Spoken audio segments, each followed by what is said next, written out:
we're expecting evidence leaders to lead his evidence. They're going to test how reliable the evidence he brings are. They're going to expect him to mention people and institutions that are involved.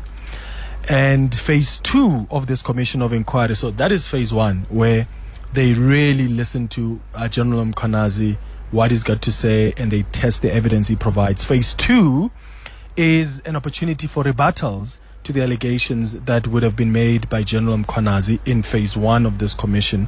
So this is where those people that he has implicated, like Shadrach Sibiya, will be invited, and the commission says they'll be compelled to come and provide testimony should that be necessary. But basically, this is a fair opportunity to people that General Mkhwanazi mentions. They want to give them an opportunity to come and refute their claims should they want to. And it's in phase 2 that cross-examination is also going to be allowed. In phase 3 of this commission, General Mkhwanazi is going to be called back to address what he has already presented. He will also, of course, testify and clarify other things that he may have missed during phase 1 of this inquiry. And that is an opportunity, phase 3, where he can just outline and clarify certain things before he's going to be allowed to leave the commission. Lukhona Mnguni is here with us in studio.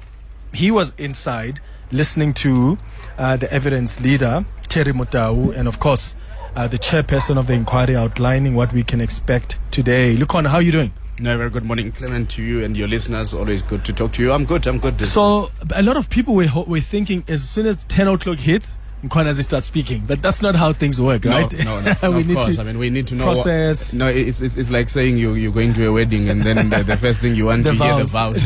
No. As you arrive, there must be scene setting. Why are we here? Yeah, so we've set the scene now, and I have to say, Lukhona, it looks like General Mkhwanazi is under pressure here to provide evidence. I was listening to Terry Mutau, who says he has to mention the names, he has to mention the institutions, we have to test the allegations, we have to test if what he provides as evidence is also reliable. No, absolutely. And of course, Advocate Mutau himself is a very seasoned lawyer when it comes to matters of investigations within bodies of the state. We know about VBS because of this man. VBS, the rogue unit, SARS kind of investigations and all of that. So he's quite seasoned in this. So he probably knows the standard of test, and the standard of test really saying it's impartiality.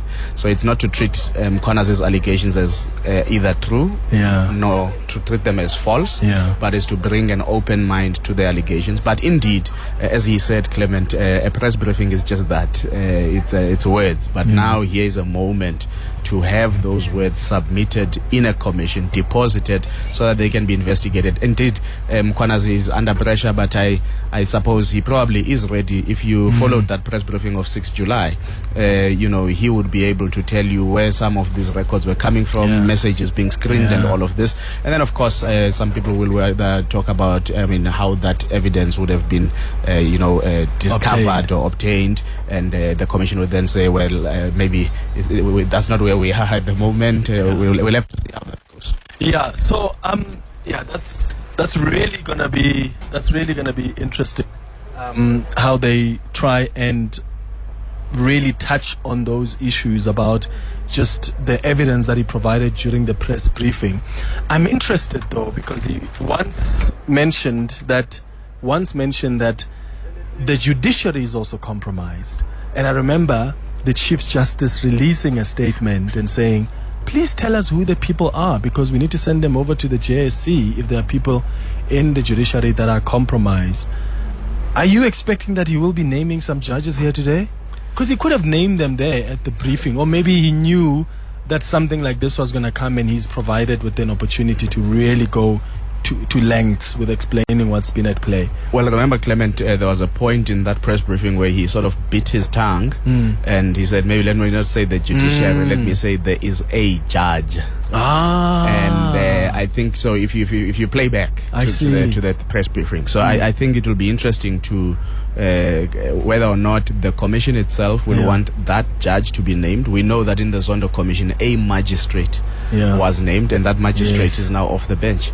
So it may well be that their judge will be named, and some allegations would then have to be leveled to that particular judge, and whether or not it would be a matter of taking them through the JSC, and how long does the JSC take with some of these matters, and I suppose that's another story for a different day. So I'm looking now at what's happening in the inquiry.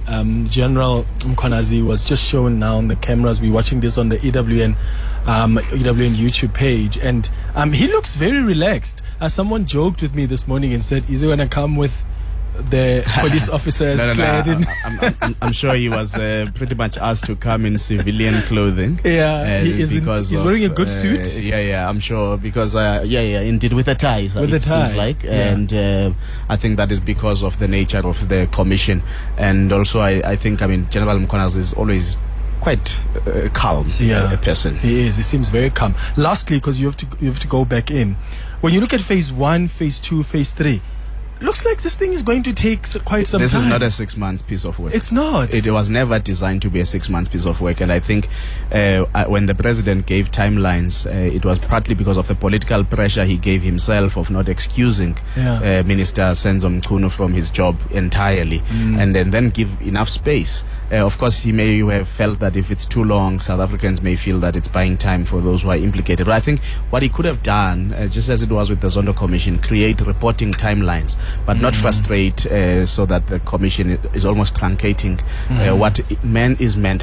How many witnesses? In the first phase alone, prosecutors, detectives, investigators in the task team. Mkhwanazi himself is said to, he's going to be here for 3 to 4 days. Sure, it's going to be interesting. Lukhona, let me let you go. Thank you. Because they're coming back now. Thank you so much. Lukhona Mnguni, political analyst.